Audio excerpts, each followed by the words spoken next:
बिना सदगुरु कबीर साहब के वाणी वचनों के बगैर हो ही नहीं सकती। उनका ये कहना है। मतलब समझ सकते हैं सदगुरु कबीर साहब की वाणी वचनों का कितना महत्व है, लोग कितना आदर करते हैं, लोग कितना महत्व देते हैं, और हम तो उनको मानने वाले हैं। हम सदगुरु कबीर साहब को मानने वाले, उनके भक्त हैं। हमको तो उनकी वाणी वचनों का महत्व बिल्कुल अच्छी तरीके से समझना चाहिए, उसका पालन करना चाहिए। तो सदगुरु कबीर साहब की वाणी जीव दयातम पूजा से हमने ये मिशन बनाया, सदगुरु कबीर धर्मदास वंशावली मिशन। इस मिशन का उद्देश्य यही है कि हम लोगों में जागृति फैलाएं, साहब की वाणी वचन हम लोगों तक पहुंचा सके। अब हम ये नहीं कह रहे कि भाई साहब की अब 100 साखियां याद करिए, 1000 साखियां याद करें। याद करने से क्या होगा? साहब की वाणी वचन को हमारे जीवन में, हमारे अंदर उतारना जरूरी है। रट्टा मारने से क्या होता है? उसको समझकर उसको अपने अंदर उतारनी है। तो हम साहब की आधी साखी भी अपने जीवन में उतारते हैं, हमारा जीवन जीना सफल है। तो साहब की एक चौथाई साखी है जीव दयातम पूजा। हम तो आधी भी नहीं, एक चौथाई साखी आप अपने जीवन में उतारिए। देखिए कितना हमें, कितना परिवर्तन आता है हमारे जीवन में। हम मानव का शरीर हम लिए हैं, हमें मानव का शरीर मिला हुआ है, लेकिन हमारे अंदर मानवता नहीं है, इंसानियत नहीं है। इंसानियत कैसे है? सभी जीवों को अपना जैसा मानने में आएगी, सबके प्रति प्रेम भाव रखने से आएगी। अगर हमारे अंदर प्रेम भाव ही नहीं रहेगा, लोगों के प्रति प्रेम भाव नहीं रहेगा, लोगों के प्रति दया भाव नहीं रहेगा, तो मानव कहां से कहलाएंगे? आप खुद विचार करिए, आप खुद विचार करिए, हम मानव कहां से कहलाएंगे?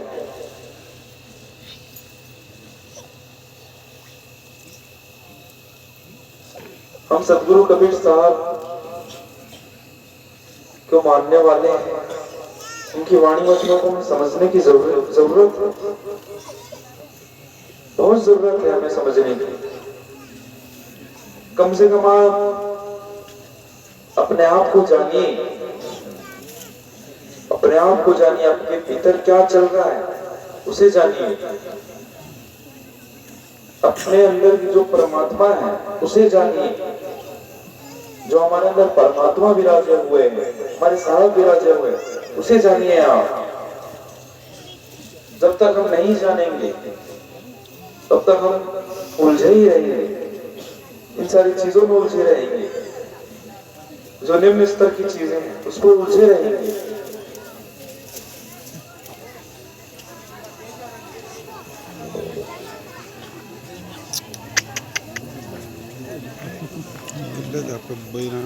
मेरी बातें आप लोगों को समझ आ रही है?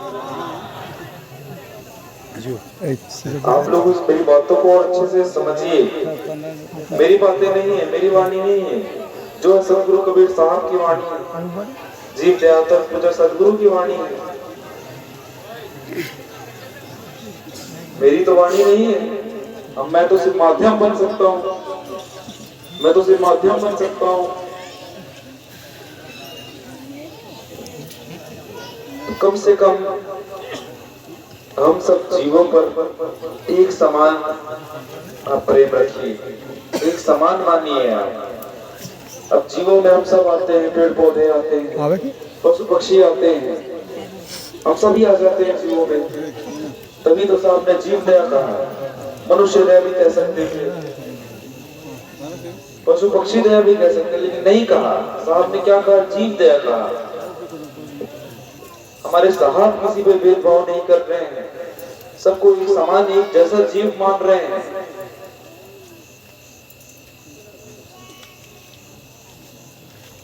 अपना सजीव सबको मान रहे हैं। दया करो, धर्म को पालो, जग से रहो उदासी, अपना सा जीव सबको जानो, तभी मिले अविनाशी। साहब की वाणी है, दया करो धर्म को पालो। हमें अपना सा जीव सबको मानना है, सबको एक प्रकार हमें देखना है, कोई ऊंच नीच नहीं करना है। हम सबके अंदर परमात्मा है, उस परमात्मा को पहचानने की जरूरत है हमें। हमारे अंदर प्रेम भाव रहेगा दूसरों के प्रति, लोगों के प्रति प्रेम भाव रहेगा, तो हमें लोगों का दर्द आसानी से दिख जाएगा, आसानी से उनका दर्द दिख जाएगा, उनके मन में क्या चल रहा है वो हमें समझ आ जाएगा।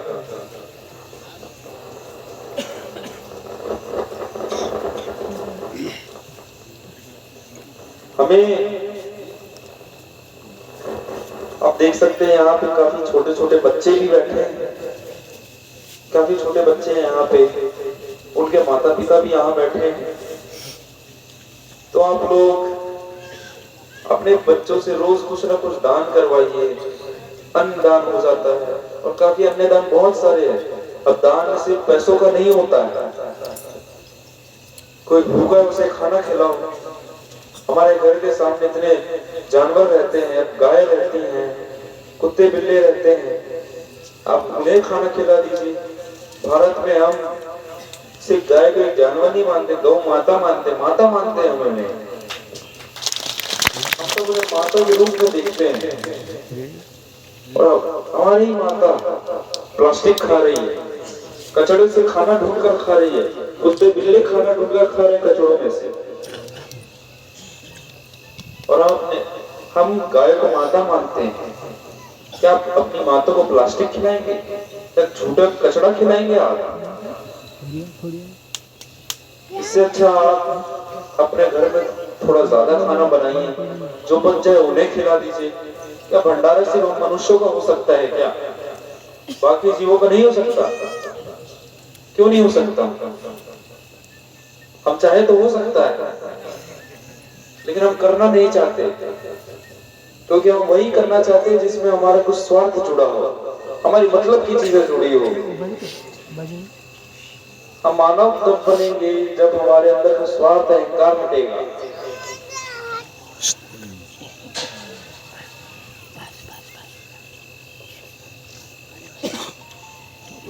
हमें अपने स्वार्थ अहंकार को हटाना है, लोगों के प्रति प्रेम भाव रखना है, सेवा भाव रखना है। बस साहब इतना ही कह रहे हैं और इससे ज्यादा करने की जरूरत ही नहीं है हमें। तो आप लोग अपने अपने घर जाने के बाद मेरी बातों, मैंने जो भी आप लोगों से अभी बातें कही उस पर विचार करिएगा, अपने आप से विचार करिएगा, एक दूसरे से आप चर्चा मत करिएगा, अपने आप से चर्चा करिएगा, आत्मचिंतन करिएगा।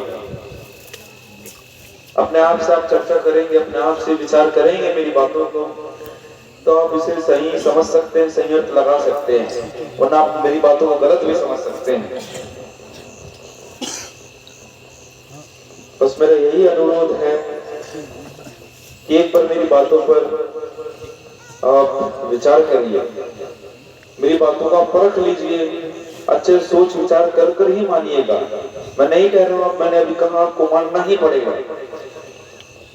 आप लोग पहले उस पर विचार करिए, उसको परखिए, उसको समझिए मैं क्या कहना चाहता हूं, उसके बाद ही आप लोग मानिएगा। बस मेरा और कुछ अनुरोध नहीं है, आप एक बार बस विचार करिए। सप्रेम साहे बंदगी साहे। मैं आप लोगों से अब आज्ञा चाहूंगा, काफी समय भी हो गया है, हम भी सुबह से निकले हैं, अभी और जाना है एक दो जगह।